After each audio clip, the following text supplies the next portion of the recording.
Hello everyone, ఇంకో summer special water melon ఫలూడాతో మీ ముందుకు వచ్చేసాను. మరి ఎలా ప్రిపేర్ చేసుకోవాలో చూసేద్దామా? సో నేను దీనికోసం చిన్నగా చాప్ చేసుకున్న వాటర్ మెలన్ ముక్కలు తీసుకున్నాను అండ్ షుగర్ పౌడర్ని తీసుకున్నాను. మనకు నచ్చిన డ్రై ఫ్రూట్స్ని తీసుకోవచ్చు. నేను ఇక్కడ కాజు, బాదాం, డేట్స్ని తీసుకున్నాను. ఇంకా నానబెట్టిన సబ్జా గింజలను కూడా తీసుకున్నాను. ఈ వాటర్ మిలన్ అండ్ సబ్జా అయితే బాడీని ఎంత కూల్ చేస్తాయి. సో ఒక బౌల్ని తీసుకొని ఆ బౌల్లో వాటర్ మిలన్ పీసెస్ని వేసుకోవాలి. తర్వాత డ్రై ఫ్రూట్స్ని యాడ్ చేసుకోవాలి.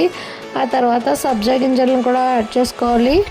ఈ తర్వాత మిల్క్ని కూడా కొంచెం కొంచెంగా యాడ్ చేసుకోవాలి.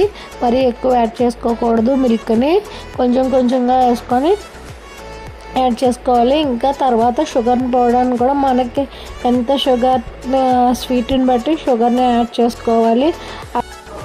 ఇలా షుగర్ని వేసుకొని బాగా కలుపుకొని ఒక హాఫ్ అన్ అవర్ ఫ్రిడ్జ్లో పెట్టుకొని కొంచెం కూల్గా అయిన తర్వాత గ్లాసుల్లోకి సర్వ్ చేసుకుని తీసుకుంటే వాటర్ మిలన్ ఫలూడా అనేది ఎంత టేస్టీగా ఉంటుంది.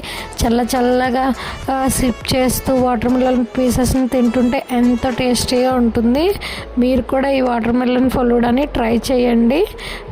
మీరు కూడా ఈ వాటర్ మిలన్ ఫలూడాని ట్రై చేసి టేస్ట్ మీకు ఎలా అనిపించిందో కామెంట్ చేయండి. ఇంకా మంచి సమ్మర్ స్పెషల్ వీడియోస్ కోసం మన ఛానల్ని తప్పకుండా సబ్స్క్రైబ్ చేసుకోండి.